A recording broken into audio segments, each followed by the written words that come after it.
இன்றைக்கி என்னோட கேக்டஸ் கார்டனில் ஒரு ரேரான கேக்டஸ் தாங்க பார்க்க போகிறீங்க. இந்த கேக்டஸோட நேம் செலினிசிரஸ் கிராண்டிஃப்ளோரஸ். இதோட ஆரிஜின் வந்து மெக்சிகோ. இதுக்கு இன்னொரு நேம் வந்து குயின் ஆஃப் த நைட்டு. அப்படின்னா என்னன்னு கேட்குறீங்களா? இது நைட்டு தாங்க ப்ளூம் ஆகும். கேக்டஸில் பூ பூக்கிறதே ஆச்சரியம். அதுவும் நைட்டு பூக்கிறதுனா நம்ப முடியலைங்களா? ஆமாங்க, 11 o'clock இது பூத்துச்சுங்க. 11 o'clock ஈவினிங்கே நான் இதோட பட்டை பார்த்துட்டு நைட்டு வெயிட் பண்ணி 11 o'clock வந்து நான் ஃபோட்டோ ஷூட் பண்ணேன்.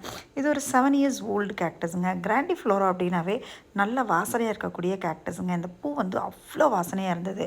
இது செகண்ட் ஃப்ளோரில் இருக்குங்க. ஃபஸ்ட் ஃப்ளோரை பார்த்து எல்லாம் அப்படியே ஹேங் ஆகிருக்கு.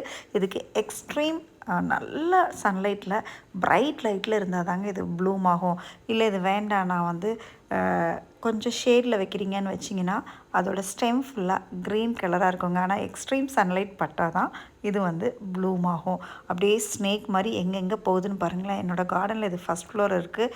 ஒரே ஆச்சரியம், நியர்லி 1 மீட்டருக்கு மேலே போயிடுச்சுங்க. இங்கே பாருங்கள் எவ்வளோ லென்த்தியாக அந்த பைப்பை பிடிச்சிட்டு எங்கெங்கே போகுதோ அந்த நோட்ஸ்லாம் ரூட் ஃபார்ம் ஆகி பெருசாக போயிடுச்சுங்க. சேல்ஸ்க்கு வந்து 200 rupeesலேருந்து அவைலபிளாக இருக்குங்க.